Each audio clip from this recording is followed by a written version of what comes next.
भारत और चीन के बीच बॉर्डर पर तनाव कम करने की कोशिश हो रही है। एलएसी पुलिस का असर दिखना शुरू हो गया है और चीनी सेना गलवान घाटी से 1-2 किलोमीटर पीछे हटी है। राष्ट्रीय सुरक्षा सलाहकार अजीत डोभाल ने रविवार को चीनी विदेश मंत्री वांग यी से बात की थी, जिसके बाद दोनों देशों के बीच ये सहमति बन पाई है। वांग यी ही चीन के राष्ट्रीय सुरक्षा सलाहकार भी हैं। चीन और भारत के बीच बॉर्डर पर मई से ही तनाव की स्थिति बनी हुई थी।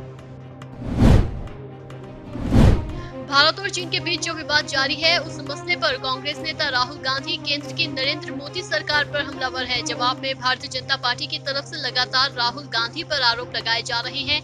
ताजा आरोप है कि डिफेंस कमेटी का सदस्य होने के बावजूद राहुल ने अहम बैठकों में हिस्सा नहीं लिया। बीजेपी के अध्यक्ष जेपी नड्डा ने राहुल गांधी पर निशाना साधते हुए कहा कि उन्होंने डिफेंस मामलों की स्टैंडिंग कमेटी की एक भी बैठक में हिस्सा नहीं लिया है। सितंबर 2019 के बाद से करीब ऐसी 1 दर्जन बैठक हुई है जिसमें राहुल नदारद थे। देश में कोरोना वायरस का कहर लगातार बढ़ता ही जा रहा है। हर रोज कोरोना मरीजों की संख्या में इजाफा देखने को मिल रहा है। वहीं अब देश में कोरोना वायरस के मरीजों की संख्या 7 लाख के पार हो चुकी है।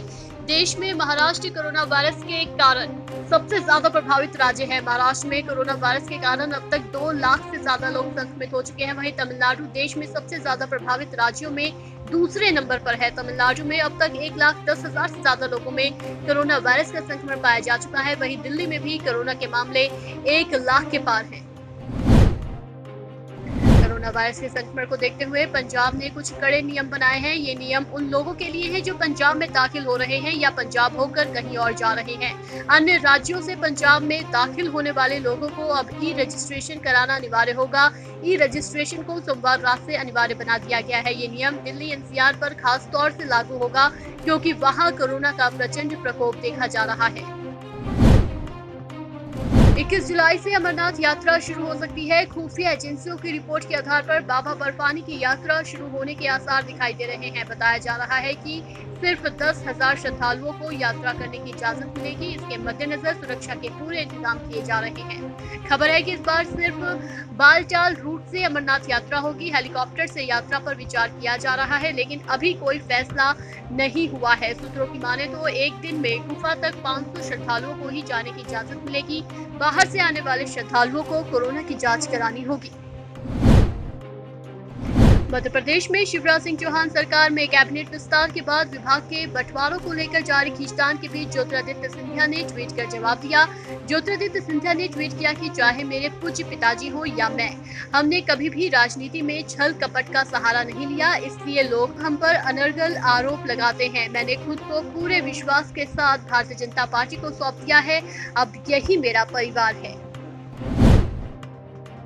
कानपुर शूटआउट का आरोपी विकास दुबे को पकड़ने की कोशिश जारी है। इस बीच उत्तर प्रदेश पुलिस ने विकास दुबे पर घोषित इनाम को 2.5 गुना बढ़ा दिया है। अब विकास दुबे के बारे में खबर देने वाले को 2.5 लाख रुपए का इनाम दिया जाएगा। जिस वक्त शूटआउट हुआ उस समय विकास दुबे पर 50,000 रुपए का इनाम घोषित था। इस बीच विकास दुबे के करीबी दयाशंकर अग्निहोत्री के खुलासे के बाद चौबेपुर थाने के 3 पुलिस कर्मियों को सस्पेंड करा दिया गया है। इसमें 2 दारोगा और 1 सिपाही शामिल है। इन तीनों पुलिस कर्मियों पर विकास दुबे के संपर्क में रहने का आरोप है। सुशांत सिंह राजपूत केस की जांच तेज हो गई है। फिल्म मेकर संजय लीला भंसाली ने सोमवार को बांद्रा पुलिस स्टेशन पहुंचकर अपना बयान दर्ज कराया। भंसाली से करीबन 3 घंटे पूछताछ हुई। उनसे सुशांत सिंह राजपूत को ऑफर की गई फिल्मों के बारे में सवाल जवाब किए गए। सुशांत की सुसाइड की वजह तलाशने के लिए पुलिस एक्टर के करीबियों समेत कई फिल्मी हस्तियों से पूछताछ कर रही है। सोमवार से सावन शुरू हो रहा है। ये महीना 3 अगस्त तक रहेगा। सोमवार के पहले दिन देश भर के मंदिरों में सुबह से ही भक्त पूजा के लिए पहुंचे हैं।